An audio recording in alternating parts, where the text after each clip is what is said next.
বিশ্বকাপের সর্বোচ্চ স্কোরের রেকর্ড মেসির। অস্ট্রিয়াকে 2-0 গোলে হারিয়ে নকআউটে আর্জেন্টিনা।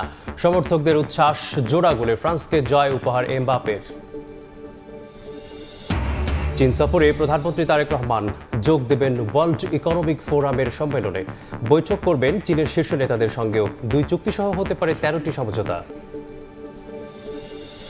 ম্যাজিস্ট্রেসি ক্ষমতা দিয়ে ঢাকা, গোপালগঞ্জ সহ 6 জেলায় সেনা মোতায়েন। কার্যক্রম নিষিদ্ধ আওয়ামী লীগের প্রতিষ্ঠাবার্ষিকী ঘিরে সতর্কতা, নাশকতা ঠেকাতে পদক্ষেপ। দাবি উপহার দিয়ে প্রেসক্রিপশনে লিখতে বলেন ওষুধের নাম। চেম্বারের সামনে প্রতিনিধির নজরদারি। গিফট পেলেও ওষুধ লেখার কথা অস্বীকার চিকিৎসকের। বন্ধে আইন না থাকায় অসহায় প্রশাসন।